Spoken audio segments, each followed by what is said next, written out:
what I would like to do is first start with this kind, because there's really interesting stuff in your blogs about the antediluvian social cycle, some kind of like Kronkantiev wave, like socioeconomic wave that goes on, and then how the kind of personality types and Myers-Briggs types organize themselves according to the cycles, and then that also then explains who is purged when and where.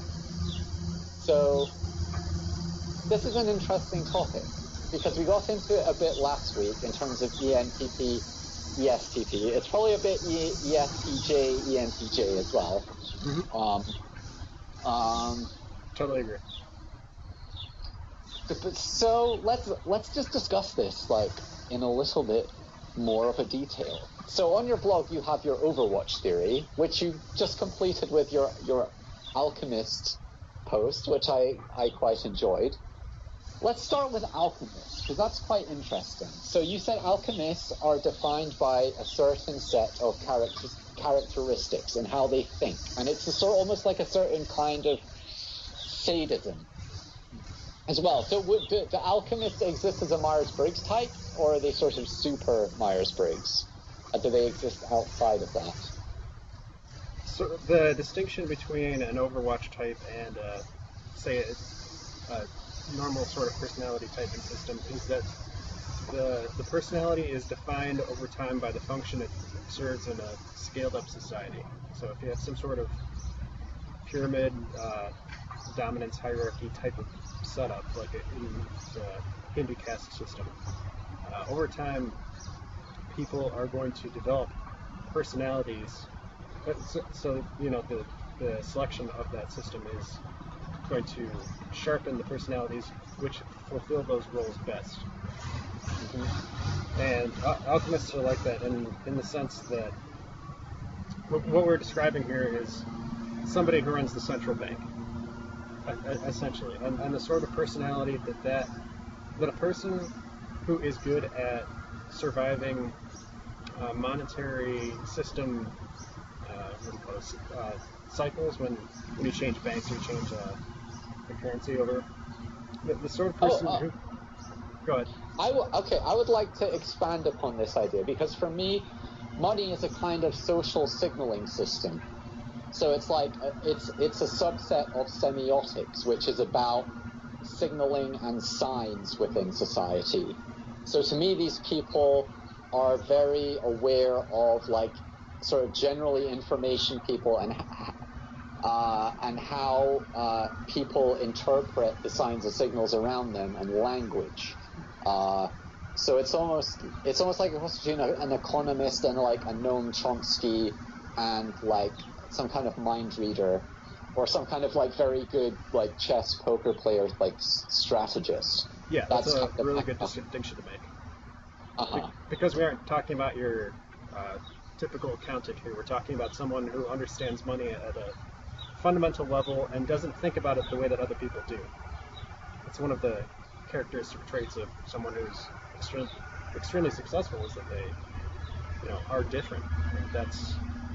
It's almost true by definition that someone who has different outcomes does things in a different way. And in the case of people who are sort of the masters of finance, and we're talking about people who don't play within the rules, they set rules because they have a deep understanding of the principles and fundamentals of the thing.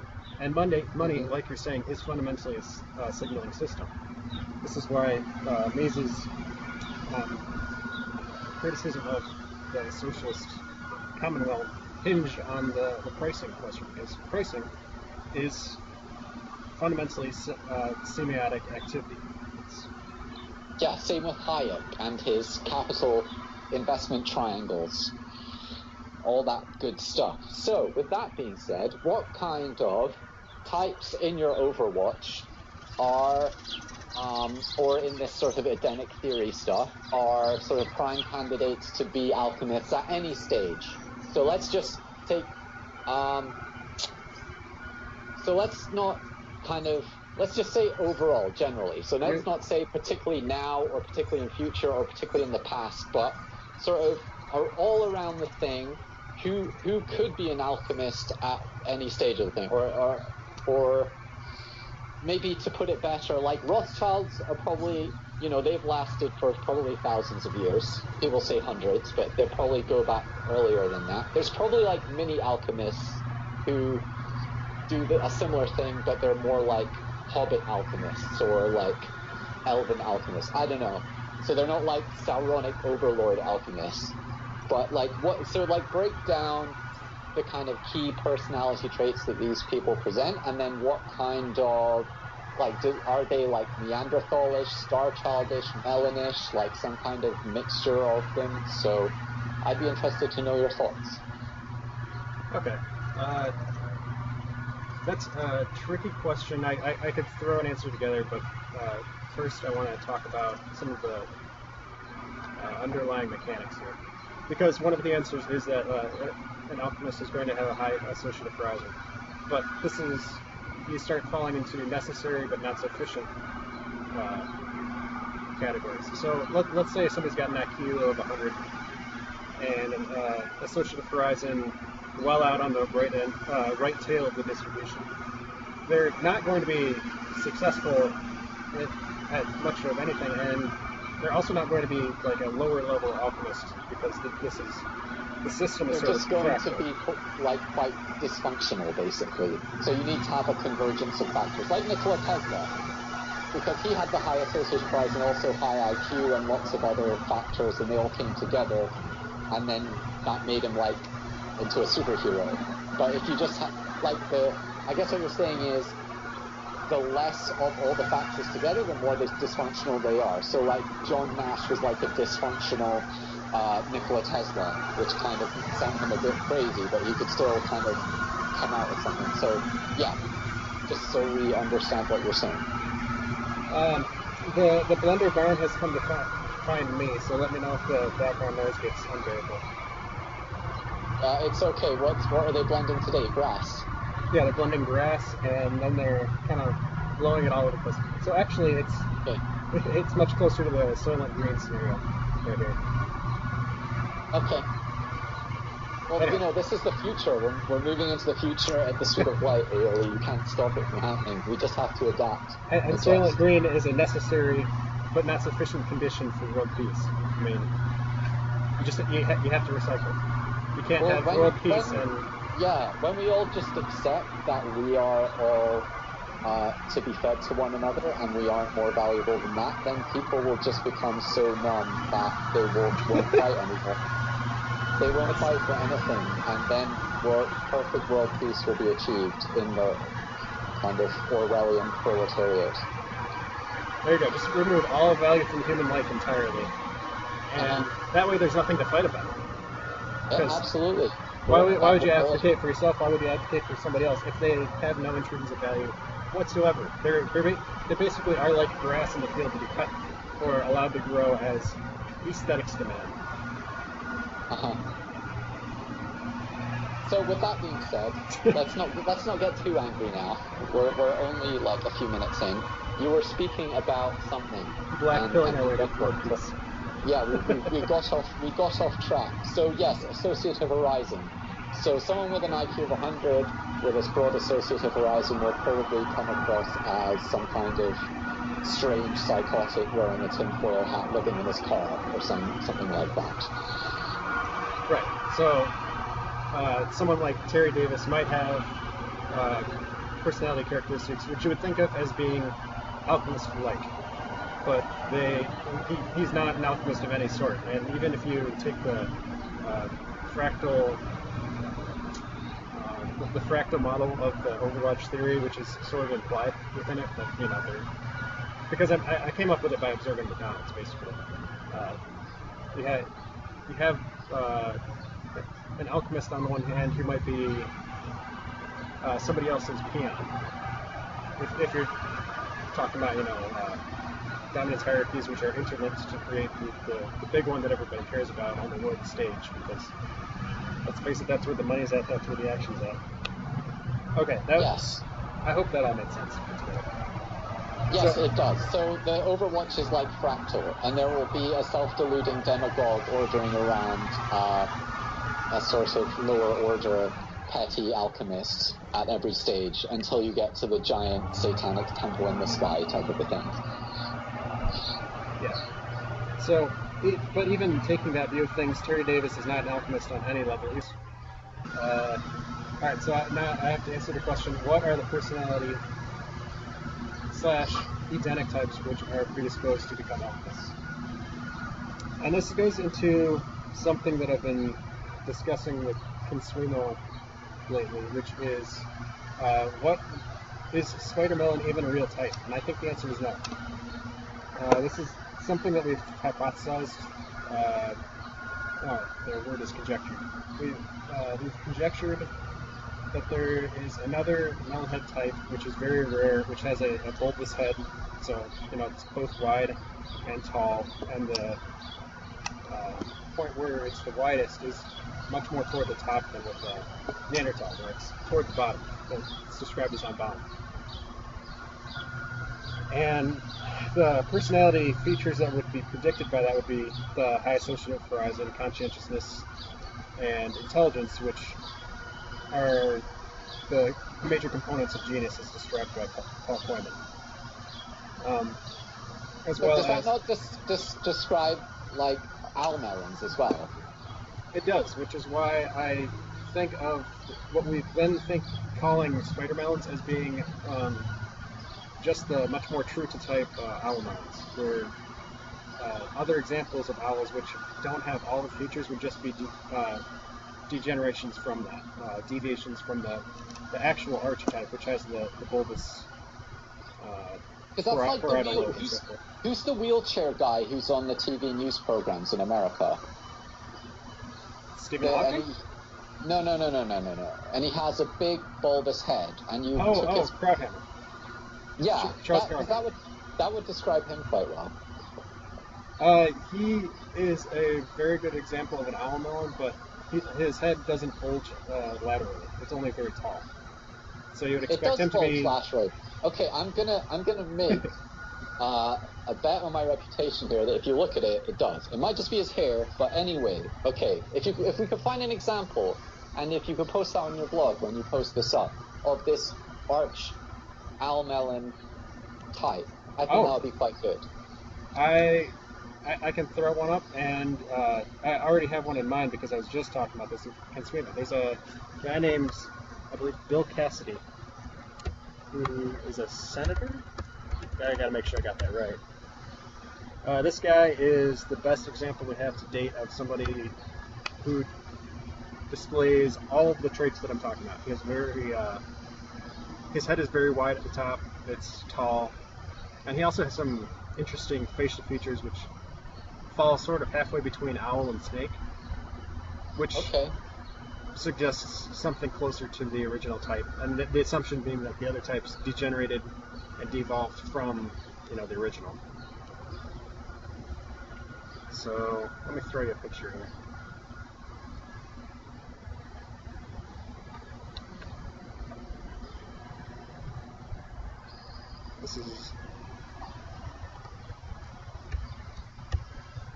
There he is. This is bad podcasting right here. Hey, look, we're in our early stages. It's all right. I think people will forgive us as we take it easy. Okay, so with that being said, this kind of an owl melon type. See, I think with them, see what you're posting there is some kind of, to me, what that looks like is some kind of owl snake crossbreed. He kind of looks a bit like He looks to me like Ted Bundy, and I think it's sort of to me, that looks like a kind of an owl melon with, like, poison fangs. And if you imagine that head shape combined with the face of an archmelon, then that will give you a pretty good picture of what I expect the original breed would have looked like. See, to me, I expect it to look more like the Shah of Iran, or King Carlos of Spain or someone like that. Like, to me, the Shah of Iran is the Archmelon. That would make a lot of sense considering that he's fighting the entire world on his own. Mm-hmm. But, alright, so going back to the question of types. The answer is that owl melons with their particular suite of traits and we'll say a tendency to be in high positions because of they have a lot of social grace as well when they decide to use it, would be the most likely to fill this position.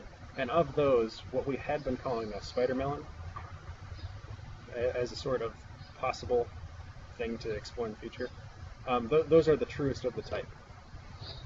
So those people that look like that are going to be...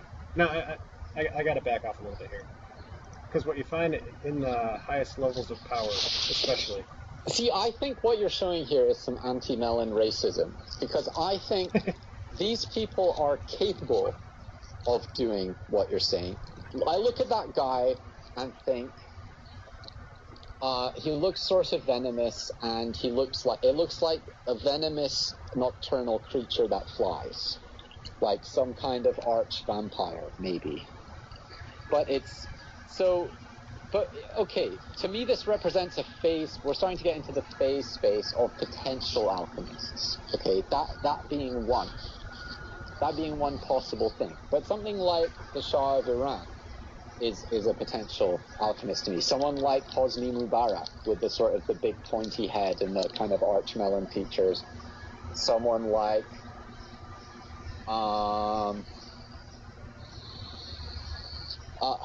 Herman, what's his face, of the EU, that former EU president who looked like the Star Child. Like, because I think you need, because the problem with ESTPs, a pure snake melon is not intellectually rigorous enough. But if it's a snake melon with a bit of owl melon or a bit of Neanderthal in it, then you start to get that kind of sadistic ability and that political ability to meme your opinions into the social group, that kind of venomous or medicinal trait, and you also because a pure politician isn't really self-sufficient in that they don't really have the self-control to come up with the necessary theoretical basis to be an alchemist themselves. So right, they are systems thinkers. They're very good people thinkers, and they can understand systems. We're talking about ESTPs here in general, and then snake melons in particular. Typically very smart, very good with people, and can understand systems. But they certainly are not compulsive systems thinkers like you would expect from a Neanderthal. And they don't have the creativity or simply the drive to create systems that other people would then live within. They're perfectly happy with the status quo. Yes. That describes them very well. Whether it's a mud hut or Atlantis, they're sort of equally happy. Right. As long as their minions are delivering them. Their only actual preference between those two scenarios is their personal level of comfort at any given time. And that's going to be dependent on what they're used to. Okay, sure. It's just chaos. It's a narco-tyranny. It's a narco-tyranny of the blenders. Okay, let's start again. Okay. We were ESTPs are people thinkers, and then to get to alchemist level, you need that kind of people thinker thing, but you need some kind of intellectual rigor on top of that. Or, I mean, a typical alchemist to me would be a star child. How would you see that playing out? That to me seems like a good place for them to be in. I think you're going to see some of them there, and an important thing to keep in mind is that what you most likely see in these positions is just weird-looking people, and that's going to be because they fill the niche, fill the function, and it's going to be a particular function based on the society and the moment in time, because the needs of an alchemist are going to be very different from time to time, place to place, but depending on where you are in the scale of the hierarchy and so forth. So you're gonna more often than not, you're just gonna find weirdos in these places.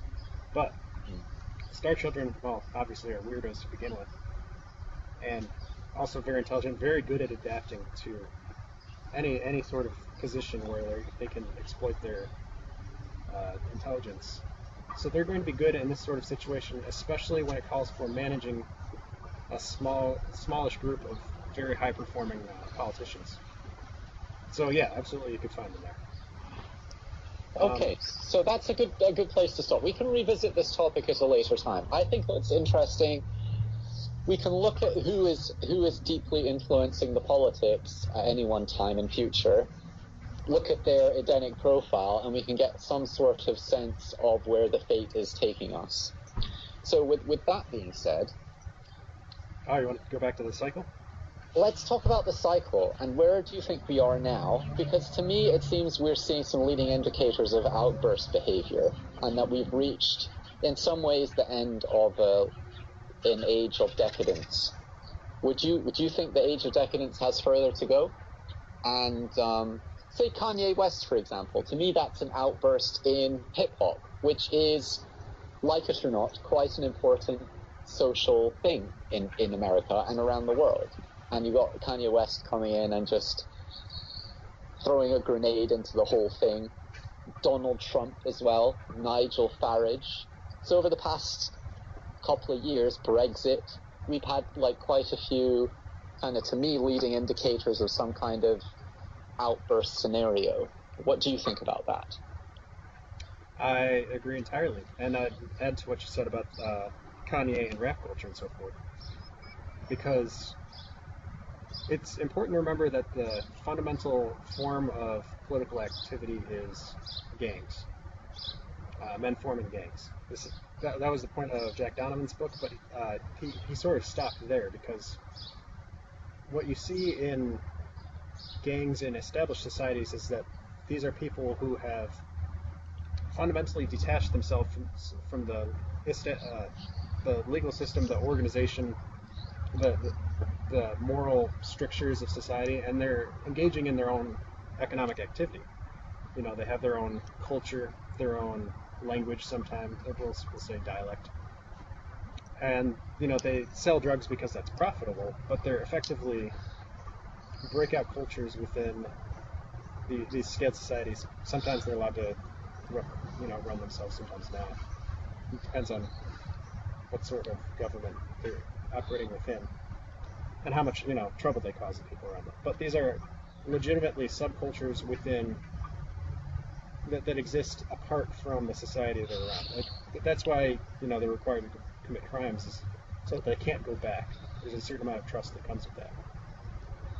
And rap culture represents four blacks, that breakout culture becoming self-aware. So we criticize it for being relatively simple. It's not particularly good music, but the important thing is that it before it became corporatized and sold to everybody like hamburgers at McDonald's, it represented their folk music for that tendency of blacks to form these little subcultures. That wasn't a very clear way of putting that. What I mean is that they were so disillusioned with society that at a higher rate they were detaching themselves from it and forming their own little subcultures. So that's what rap music was. All these people becoming aware of each other and of themselves as a distinct racial and national and cultural division. And it could probably be, for me, associated with the start of the decay of America in the 1960s and 70s, which the black community started to become aware of probably in the 80s or the late 70s. I think the white culture became aware of it sooner, but then it caught up to them. And I think sort of Eminem represents a seminal moment, because that's when white people in Detroit started falling into that disenfranchised demographic. Uh-huh. And that's precisely why you have the various white attitudes toward rap culture, is that it's the assertion of this black gangster culture within their prior to that homogeneous culture, which says that the white way of existing is the correct one, and everyone must adhere to that as well as they can. Whereas you have this outbreak civilization happening within white culture, these blacks becoming politically self-aware, and the various reactions to that. You have at first everybody makes fun of it because you're trying to keep it down, right? You're quelling the rebellion, and then as it survives that and grows, you have a lot of people buying into it. Especially the whites who were disenfranchised, in Detroit by the crash of the economy there. And also all the hillbillies who were juggalos. Like, juggalo culture is quite a thing in America, isn't it? And that's like meth town, small America. Yep.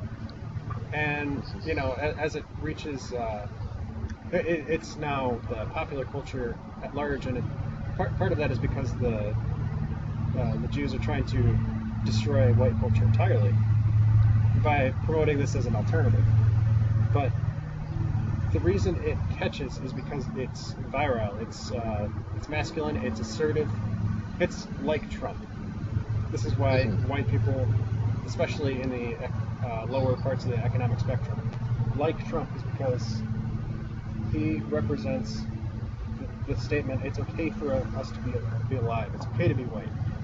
Whereas, rap culture was saying it's okay to be black, it's okay to be black and alive. And a political actor, you're asserting your right to exist as a people.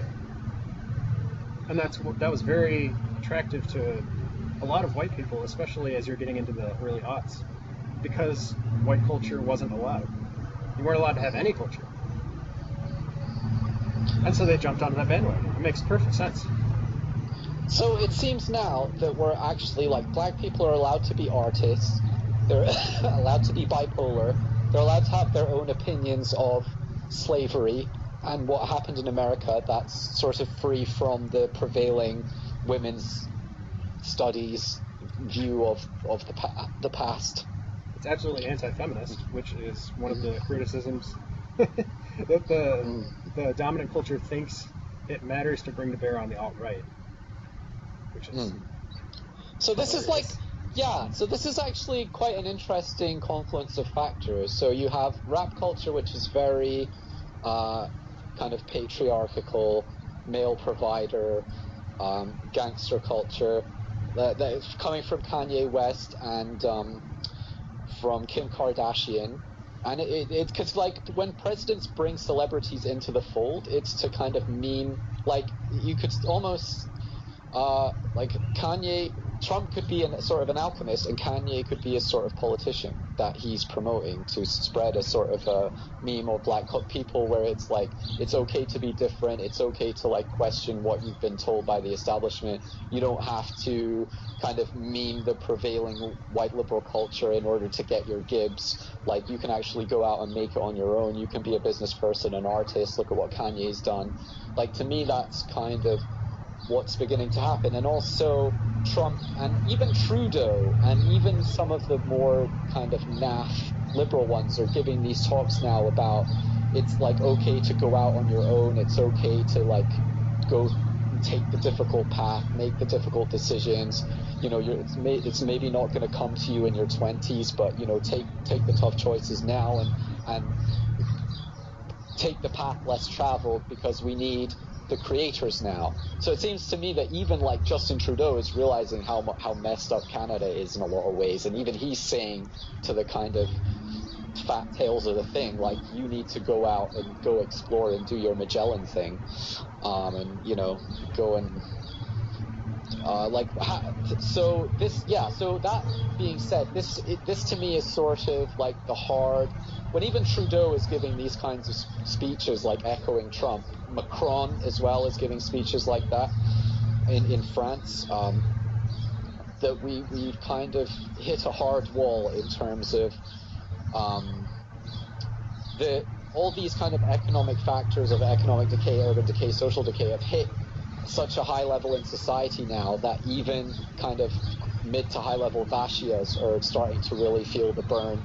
Like their kids aren't getting good jobs. They don't know what to tell them. There isn't like a narrative anymore to tell them but to just, oh, be optimistic and, ride it out. You'll be fine. So how will this play out in the next, and like how long does the outburst last, and how do you expect it to play out? Like what kinds of people are going to do well in a period like this, and like where should people be focusing their attention to like maximize on this kind of period? And if you could just explain like what between now and an age of commerce, what happens in society, how does it reorganize itself, and what kinds of things are we going to see? All right. I disagree that the age of degeneracy is over. I think we have a bit of a way to go there. So right now we're in an age of degeneracy, and we're starting to see attempts of outburst cultures to form. So you have all these little bubble societies building themselves up from they were subcultures before, and now they're becoming something like viable, actual cultures. And we know for a fact that somebody is going to be living on this ground when we're gone. It's not going to be the case that all of these cultures fight to the death and then nobody's left. Somebody's going to win and somebody's going to populate these lands. We don't. Now we can say, for example, that we're pretty sure America is not going to be populated by black people. That's one of the less likely outcomes. So we'll say that the rap culture, the gang culture, is less likely than one of the other outbreak cultures to dominate this particular space in America and take up all the same land. Far more likely it would turn completely brown with Hispanic people. But even more likely than that, probably we're going to see some regional divisions, and black people will have their space, Hispanic people will take back California and so forth, and then there will be a period of small wars between these people.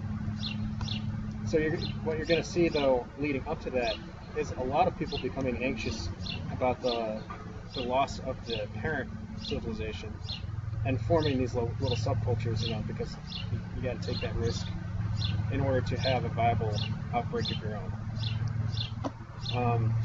The Glub cycle, when it's referred to a breakout civilization, the barbarian hordes, is talking about the formation of an empire, and it's an open question whether any of these breakout civilizations we're seeing would become an imperial civilization with a high noon and all of that. More likely, they're just going to become stable, relatively speaking, countries of their own, and a different regional superpower like the Chinese, the Russians, or possibly even the Japanese will form their own super civilization, which more or less rules over whatever's happening in the West. So, a likely scenario is that we could be using Russian currency, Japanese culture, and Chinese economic, we'll say, manufacturing, engineering superiority. So everybody, there will be a mix of those things, and that will be the new.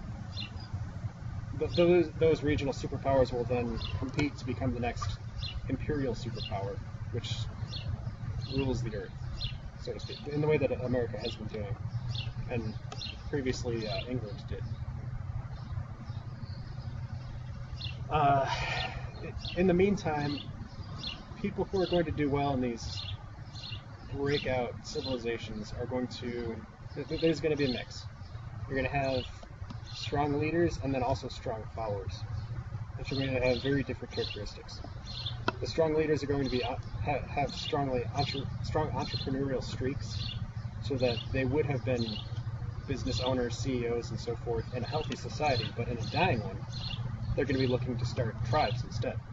So these would be, in MBTI terms, your ENTPs for the most part, these leaders. And in Big Five terms, there would be people high in openness, low in conscientiousness, because they aren't industrious in some task that's given to them. They're more interested, as I said last time, in their own vision. They're going to be extroverted. They like being around people. They have large social networks because that's necessary for a good leader. And you're going to see a selection for the ideal leader type in this situation because there's going to be a lot of competition for it. These are going to be people who can think, so they're going to be more analytical, more disagreeable. So in MBTI terms, that would be your thinking axis, particularly introverted thinking as a function. So these are people who can actually keep the thoughts to themselves but still be coherent. And in Big Five terms, they're going to be disagreeable because that's what you need to do, or that's what you need to be to fix problems, shift paradigms, and so forth. You can't just go along to get along and be a good leader of an outbreak tribe. And obviously low in neuroticism, because the more neurotic you are in a wartime situation, the more every little setback is going to add up and add up and add up. You're going to fall apart. The followers are going to be distinctly less intelligent, less abstract thinkers, probably a great deal more agreeable, and particularly low in openness. And we're especially seeing that in Generation Z, where you're losing the ability to distinguish between explanations and facts, models, and the reality that they're modeling. You see this especially with like flat Earth theorizing, where people are unable to. There's a lot of mixing of concerns because people simply can't distinguish between what they're able to observe and the explanation they give for the observation.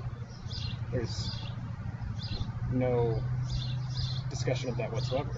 Everything runs into everything else. There's no distinction between scientific rationalism and religion and flat Earth itself and geocentrism. They're all considered the exact same issue.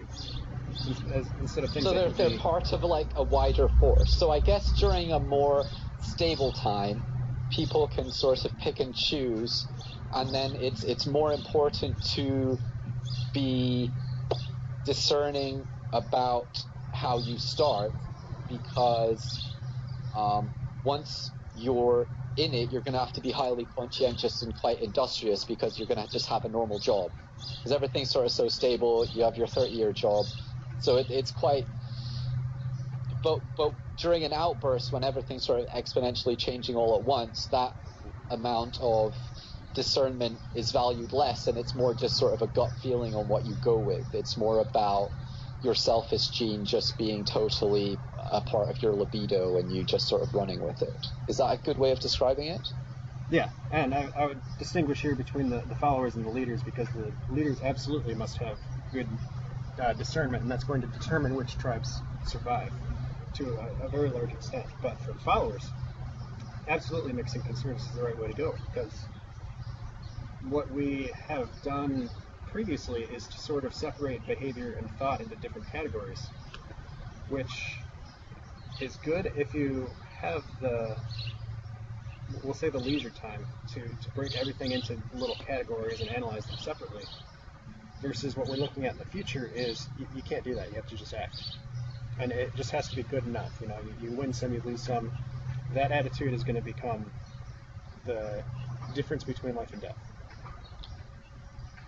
Okay, so yeah, it's sort of like a producer-consumer relationship. You have people sort of producing new ideas about how we should form ourselves, and then you have the buyers who are buying based upon how it feels, I guess. Like people buy a car. Exactly. Okay. We can actually use Boxday and his followers as a great example of this sort of thing, where you have, on the one hand, someone defining a very different identity for people to follow, and then the followers being very conforming to that identity very tightly, with not much tolerance for lack of conformity. Okay, so it feels a bit like there's just going to be lots of new cults created that feel a bit. Yes. So we're sort of talking like almost techno sorcery. Like people are going to put together the tech, blockchain, AI, their thoughts on like sexual relations, relationships, RK selection, all that kind of stuff, and you're going to have your kind of black swan chainsaw smart cities that we were discussing last week. I don't know, you might have some kind of new Amish thing going on, sort of people living in the woods. But it's very much about sort of pick your lifestyle now, which is very interesting because for the past, one defining thing about the age of degeneracy is that everyone's just sort of mushed together, and that there isn't, there's one sort of super culture that we all have to abide by. But I guess one good thing about this is that we can actually make an active choice about what kind of life we want to live without other people judging us so much, because everyone at least recognizes that everyone has to make a choice. We might go to war with each other later, but I guess right now you don't have to be shy about sort of picking your side. Yeah. So, like you said, what we have now, you live your corporate identity during your work hours, and then you go home and you can have your own private identity and your own little subculture, which you live for a couple of hours, and then you go back to work the next day. So we're losing the ability to have those two separate realms of life. What with the omnipresent surveillance and all that, and the political overreach. Versus in the future, you're going to have to make a wholesale choice of what your identity is and the way that you want to live. And this sounds like a fun idea, but we also have to keep in mind you have to make a very wise choice, because most of those identities are going to die because they're not viable in however the future turns out. There's going to be a couple of identities that do very well, and the rest are going to die out, and with them the people that follow those leaders. So you have to be very either discerning or lucky in choosing the identity that you conform to and the leader that is preaching the values that you want to follow.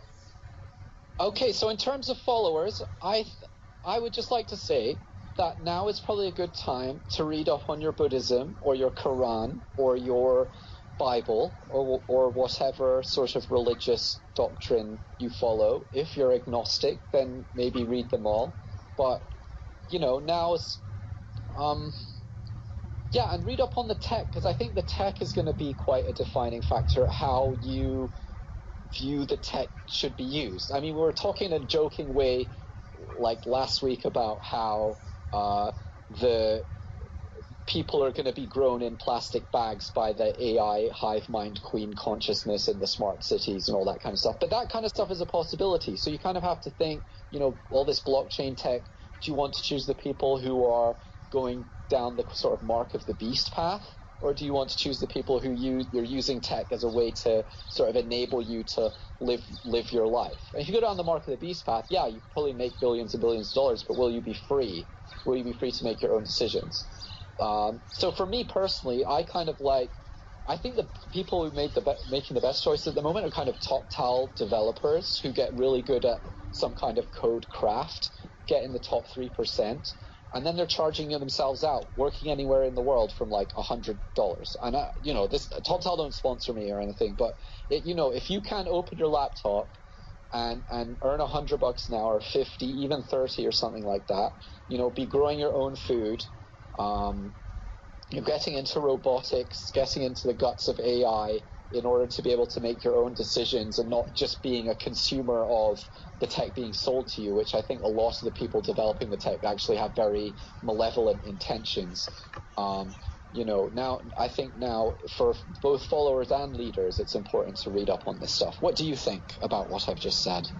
I think it's good advice, and a lot of the viability of any particular identity group is going to be defined by how it responds to the changing technology, because the one which has a viable culture and also what we say rational, we'll say optimized attitude toward using technology to survive and grow and so forth, those are going to be the ones that survive. So I think that's good advice on the technological side, because AI and robotics are at least in the top 5 of technology developments, and they're the ones that you don't need to have a lot of institutions already built up in order to get good use out of them. You can be an atomized person and still get a lot of profit off of those things versus, if you're trying to make your own microprocessors, you need to build up a pretty extensive infrastructure in order to do that. One really awesome project that I saw the other day online is something called FarmBot, and it costs $3,000, and you sort of put it over the top of your raised bed vegetable patch, and it automatically plants the seeds, waters them. You have an app for it, so you can sort of drag and drop where you want your aubergines or your kale or whatever. And $3,000 sounds expensive, but it's open source, and I'm sure over time the price is going to come down. Or if you're really into it, you could kind of build one yourself. And to me, these are really positive developments. And there's kids now, they sort of dropped out of the workforce and they're becoming urban farmers, earning like $100K a year, growing salad and on all this kind of stuff. Like, to me, these are some of the really positive subcultures that are coming out of this. If you can be self-sufficient, if you don't have to go to the supermarket for your food, if you can make it not a lot of money, but enough money to sort of safely interact with the world around you, but without being that money and your employer having total control over you, like having a nice balance. I think this is a good place to go, and not be getting so involved in, like, Vox Day. He's a bit of a sort of Robespierre, in my opinion. The guy the lawyer who led the French Revolution. Right. He's not giving enough good advice to people on how can you earn maybe like $15,000 a year, grow your own food, have your own place, and, lead a sort of a comfortable, safe, nice life where you're healthy and you can raise your kids to then pass on your genes to live in comfort, or, all this kind of, like, that's what's important to me anyway. He's too interested in calling, like, Jordan Peterson evil. I'm not. I'm like ambivalent on Peterson. Like, I don't think he's great, but I think for your Patrick Bateman types, like your lawyers in your urban environments who are just seeing all this decay and degeneracy going around them. They live in crooked environments. They've got their kind of model wife who sort of deeply resents them, and they don't know why. Their workplace is toxic. Like, I think Jordan Peterson is aimed at the sort of more like lawyers, accountants, like those kinds of people who are just being henpecked by all these women in their office and women in their lives. Like, but to me, a lot of those people are beyond saving anyway. And I think Peterson is doing a quite a noble job in trying to sort of extricate them from a whole world of pain that they could never possibly hope to understand. And anyway. Because, like, if you're a lawyer, like, lawyer suicide rates are through the sky, doctor suicide rates are through the sky. Like, you can't, to me, Vox Day, he can't judge, like, a doctor working in ER trauma who thought his wife loved him but actually doesn't and is screwing the milkman. Like, that's kind of the who Jordan Peterson is for, in my opinion. What do you think? Oh, on all of that, I wanted to jump back for a minute. Okay. I suppose I don't agree on what you're saying about Jordan Peterson's audience being primarily people in the professions.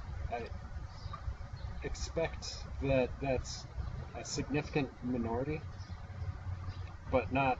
But in terms of social influence, in terms of trying, because Jordan Peterson to me has been sent in by like aristocrats to try and like all their trusted lieutenants are telling them like this is a complete bloodbath on the battlefield. Like, what are you doing? It's sort of like machine guns against cannon fodder, and then they're trying to formulate a plan to like rescue their corporations, okay, and make them. Give them a sort of a patriarchal, sensible order again. where all the HR witches are sort of stepping outside of their box and like casting evil spells on everyone just because they've never had kids before. So, but then, yeah, of course, like a lot of his audience, I mean, my brother likes Jordan Peterson a lot. There's a lot of kind of neat types, or maybe kids who came from professional families who expected sort of corporate jobs who never got them. There's a lot of that kind of thing, like disillusioned males in general, like directionless adults, young people. But to me, in terms of like why he's been rolled out, why they've rolled out the super gun, is for that reason. But that's just my melon head talking. But you speak on it from your perspective. Okay. I suppose the important thing in the context of a breakout subculture is matching up the right message with the right demographic. So Jordan Peterson generally, the point of him was to extend not just extend the neoliberal world order, but actually give it some sort of religion, right? So that Voxday's critique of him is essentially correct in that the solution he's offering for the breakout civilization, like let's say that he's taken seriously by a bunch of maybe not alt-righters, but disillusioned young white men without jobs and without girlfriends and so on. So these young men could become a breakout civilization if they were properly organized, had the correct ideology. So that they're hearing him make these criticisms that are correct. Jordan Peterson, that is. These young men are listening to him, but he's not offering a viable ideology which will survive. So if they coalesce around him as their identity leader, that group won't survive. So the fact that he is trying to organize such a thing, it is sort of indicative that that's where the game is being played right now. But that ideology isn't actually going to work. It doesn't have the correct positive prescription for behavior and belief. Versus, my main thing with it, I would agree with you, is that Jordan Peterson, he sort of ex post facto justifies like lawyers working 80 hours a week and this sort of stupid corporate mimetic competition that's just fake and rubbish, as a way to make these sorts of people feel good about themselves, and sort of like he doesn't question. He needs to step down and question the thing from a lower level. Like, why are we organizing ourselves in this way to begin with? But what he's trying to do is like place some kind of Jungian religious philosophy on top of the corporate world. But that's what they always try and do anyway. Like every time some HR witch has been rolled out and talked about a behavioral framework and Myers-Briggs and all this kind of stuff, it's all done to like ex post facto justify the ridiculous mess that's going on in the first place. And like, to me, Jordan Peterson is some kind of like last roll of the dice where they've realized, okay, well, we need some kind of like patriarchal thing. We need more discipline and all these things. But yeah, I kind of agree with you that it's not it's not really cutting the cancer out. It's just trying to it's like one last experimental drug to try and save the patient. Right. So you have this environment where things are fundamentally dysfunctional, and you bring in the psychologist to sort out the workplace dispute, and that's as a band-aid measure, and that's not a viable option. Versus, so in comparison with Voxday, I think the trouble with him is that he's just not interested in low-value people whatsoever. So he can't give positive prescriptions to them because he doesn't want to be around them in the first place. So that's the sort of distinction I would draw between the two men. On the one hand, you have the guy who's trying to set up the breakout tribe using an ideology which won't work as a future identity. And on the other hand, you get the guy who wants to create a breakout tribe from the upper 20% who are not interested in any sort of change because they're still very comfortable. They're successful people. And so that's that's the sort of dual critique I would make of those two guys. Yeah, I would agree. They're both kind of a form of super parasite, I would say. So I want what's to the jump back. medicine? Oh, okay. No, let's jump back because we haven't even discussed. We were talking about outburst. Right, So, and I want to talk about something previous with. So you're talking about technology, and I sort of split the discussion into technology and culture, and I would like to give a little bit of advice on that. Okay. On the culture side, because I mentioned you need to be very good about choosing your identity, choosing your worldview, and your leader going forward. And I would say, in order to do that, study up on like you said with the reading up on your Buddhist texts or your or on the Bible or your Quran or whatever. That's really good advice, and the reason for that is that the viable cultures going forward are going to be based on something that's got a history to it. And the reason for that is mostly because future performance is predicted by past performance. But even more than that, there's going to be a selection effect where the tribes that succeed and flourish are going to be those with that cultural consistency combined with a flexible approach to new technology, which is able to make those two things work together. Yeah, and a flexible approach requires competency. If you want to be free, you have to be some kind of an engineer, whether it's some kind of technocrat who understands things from a broad level, a policy level, or someone who can actually sit and code and make things yourself. Even if you're a carpenter or a stonemason or you drive around in a white van, a plasterer, if you can make money off your own craft in your own time, in your own way, directly from clients, and sort of remove yourself, be once removed from the kind of big hierarchy. I think to me, being a top tal coder is the best thing. If you're 13, 14, the best thing you could aim for in life. The last guy I hired, I paid him $96 an hour, and he was 24. And he traveled the world. He'd just been in Rio de Janeiro. And he has clients queuing up because the big corporates, they can't do it in-house.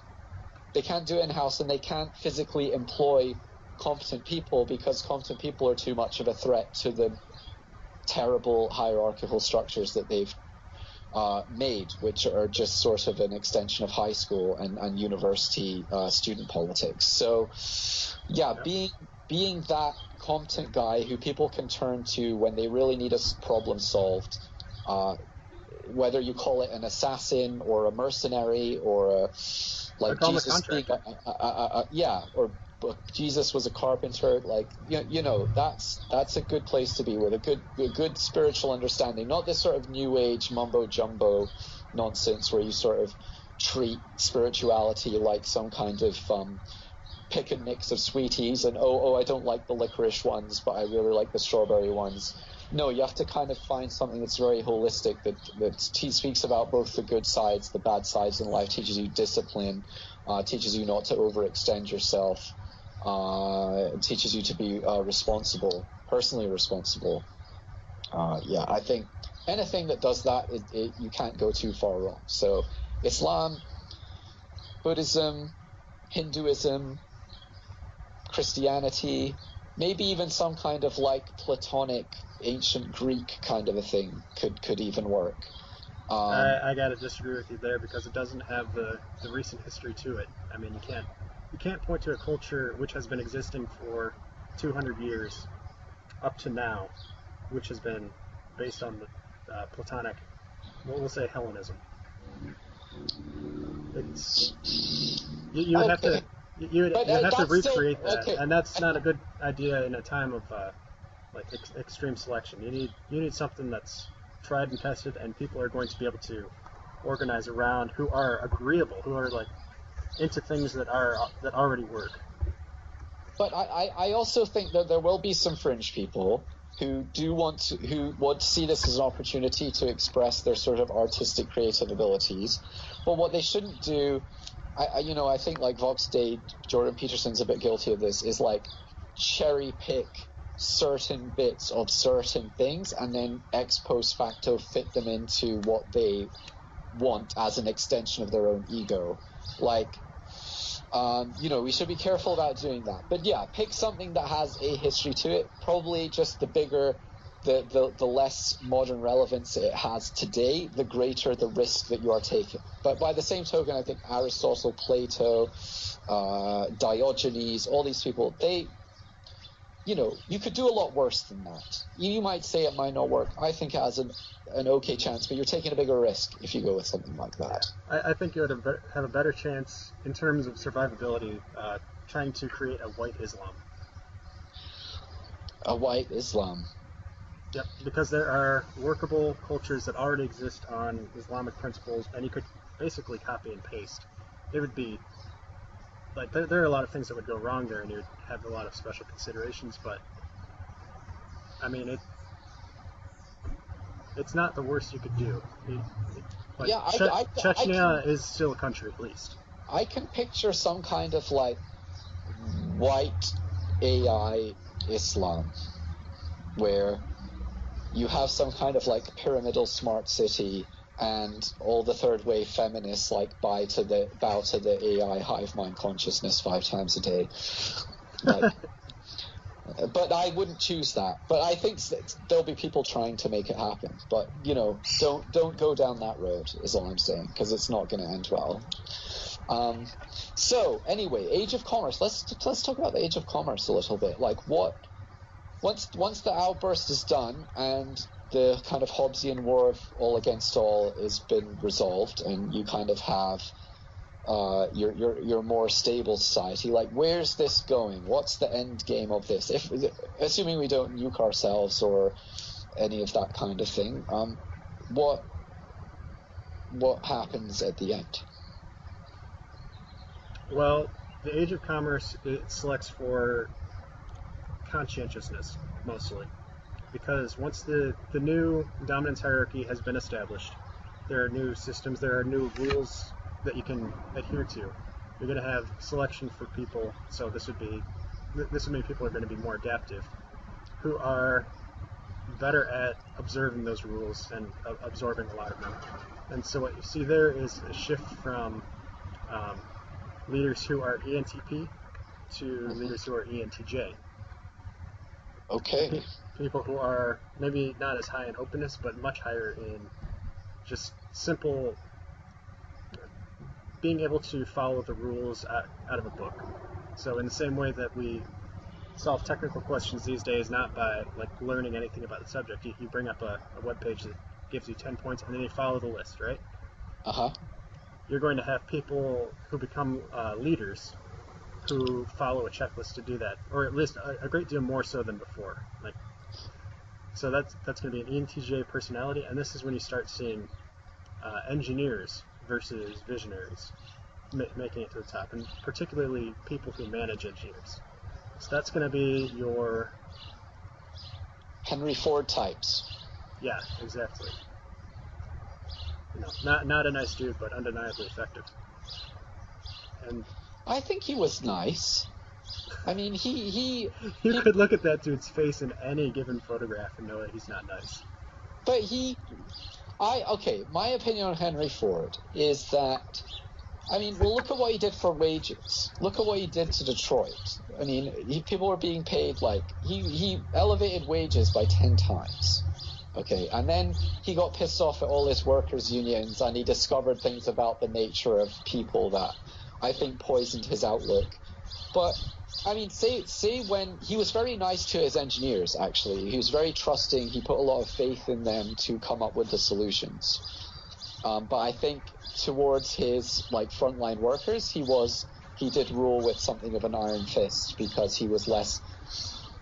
He probably disliked ESTPs for their superficiality, and just sort of wanted to rule like a mob boss, which gave rise to like that kind of mob boss mentality in Detroit later. I have two quibbles. this came up last time too. I don't use nice as a compliment.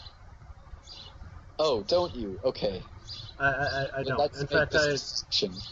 I consider it closer to its original meaning, which is naive. Oh, okay. A simple-minded sort of person. So we don't. Now there may be some altruism in it, but for the most part, it's just a polite person, inoffensive would be the best word. A nice person is not offensive. Oh, okay. That's interesting because my aristocratic friend I used to work with, he said that nice in aristocratic circles was often used as a sort of a damnation by faint praise of people. Oh. Well, see, So that just goes to show that I'm natural aristocracy and should be elevated to my proper place in society. I agree. I agree. We're going to get you there. Don't you worry about it. I'm joking. I wouldn't enjoy it. ESTPs. You described them as superficial. I half disagree. I think if you're going for a properly superficial person, you talk about ESFPs, and even to some extent ESFJs and that sort, because they.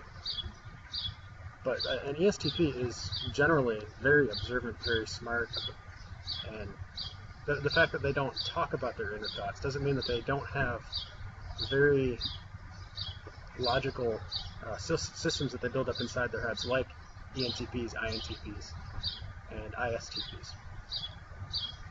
Okay. Well, I just don't. I appreciate ESTPs. It's like I'm either like very good friends with them or like mortal enemies with them. But in either case, you respect them. Yes, I guess that's what it comes down to. Well, I think, yeah, I just sort of have a love-hate relationship with them. Because we can have, like, the best of fun together, but when we disagree about things, it's, like, very visceral disagreement. So, anyway. So, getting back to the engineers. Okay.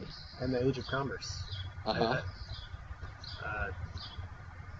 I suppose what you're looking at here is a civilization where all of the moral norms have been codified, and now you're looking for economic expansion, which still requires that imagination. That's why you still have the N and the intuition, and you need the people who manage the engineers, but you also need the people who do the engineering. And for both roles, you need a great deal of conscientiousness. On the hand of the leaders, because they need to understand the stuff that the people under them are doing, and so you have to do a lot of it yourself in order to understand that. Mm-hmm. But you also need a lot of people who are able to put their noses to the grind for 10 hours a day and actually do it. Mm. And so that's where you're going to see a lot of people, especially coming up from the trades, which is going to be, everybody talks about that. It's a stereotype now because it's true. The trades are where it's at right now, and will be for the foreseeable future. Advanced tool users is where it's at. And I wholly agree. If you can make artificially intelligent robots to do jobs that currently cost a lot of money to do, but you can make it simple with robots, like I used FarmBot earlier. Like you could use drones to inspect oil pipelines. You could create new digital. So yeah, there's a whole bunch of actually like very inefficient hierarchical industry, and I think with AI, blockchain, and a lot of this stuff, if you know a friend who's very competent in one of these industries and they do consulting, but they do it in an old-fashioned way, and you have that kind of tech mentality and you can go into their business and see what they do, you can start turning their product into like a digital solution. And kind of 10x these small expert business solutions into and start this process of like digitizing the economy.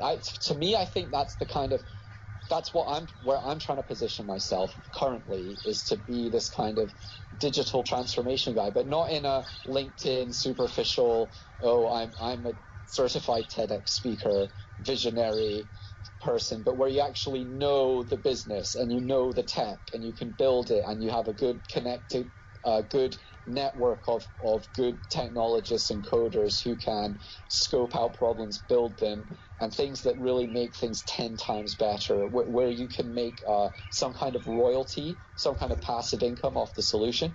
That's kind of what I'm trying to do right now. But I think that if you can't do that, then just being a coder is also fine. Even just being a carpenter or I don't know, landscape gardener, stuff like that on a lower level, like that's fine. But don't get yourself sucked into like the Jordan Peterson Vox Day world of like trying to change the big homogenous lump that is the culture, because as we were saying before, that big homogenous lump is coming to an end. This age of degeneracy is coming to an end, and now it's about finding your own bubble, your own niche in the thing that's self-sufficient. Yep. So I suppose I should mention, when we're talking about engineers here in the traditional sense, we're referring to the traditional idea of an engineer being like a mechanical engineer or something. That's really just a mechanic who can do calculus, or we'll say an assembly line worker who can do the calculus in order to actually assemble the machines. Mm-hmm. In moving into the future with the differences in the sorts of technology that these people are going to be coming into, I'm getting all over the place. What I mean is that you have two levels of understanding between the trades and the engineering. The tradesman, it has an intimate familiarity with the thing, that hands-on, and then the engineer is the person with that hands-on experience who then could also be taught math in college, and so they move up into that higher level role. So we already know what the higher level role is going to look like in the future. That's going to be your robot programmers, your AI programmers, and your designers. What we have less of an idea of right now, I think, is what the tradesman is going to look like, because you aren't going to have so many of your mechanics as you did before, because cars are not going to be as big of a deal as they were for the last 50 years. We've pretty much figured out cars, and there aren't going to be that many people making them as there were before.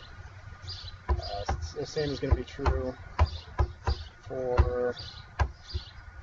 Well, no, I won't say that just right now. But like a whole bunch of things are going to be hyper commoditized. Like I've noticed there's people I know they've tried to start light bulb companies, but like everything is made in China by the millions, and as soon as anything catches on, like there's no niches in these things. It's the same thing in cars. Cars are just going to be a service. You open your phone, you get your autonomous Uber, and it's just going to take you where you need to go. And between the autonomous Uber and the trains, new high-speed trains, things like that, that's not where the niche value is going to be, where you can extract some, because in order to extract livable profit, you need to have some kind of unique value proposition and have some kind of monopoly price on your services, I guess is the thing. So where will tradespeople find the monopoly price on their services? For me, I think it's going to be in like working with robots to get 10 times the productivity. So you'll be some kind of drone operator or robotic arm operator, maybe operating swarms of robotic arms to like construct houses. I think we're glossing over the most obvious trade in the future, which is going to be in extremely high demand, and that's going to be robot programmers, which right now is a role that I've seen filled entirely with Hispanics. It's not an extremely complicated thing to program in what an engineer has designed and simulated on their computer. And I think there's going to be a huge demand for that as robots become ubiquitous in any sort of industry. Mm-hmm. Well, okay. Well, the robot thing, let's put a lid on that for now. We can discuss it in much more detail later, because there's really interesting things happening in terms of robots, 3D game worlds, designing robots to do tasks in 3D gaming, like the convergence of AI and gaming and blockchain, and like being able to engineer stuff in 3D game worlds. That's like a massive topic, like VR, Microsoft HoloLens, some of the stuff that even the big corps are doing now with augmented reality. Let's park that for now, because that's a big topic, and that's probably a few shows in and of itself. So we've kind of mapped We've gone through a lot today. Can we call it a day? Do you think we can? I think we can. Yeah, I hit everything I wanted to. Yeah, I kind of did as well.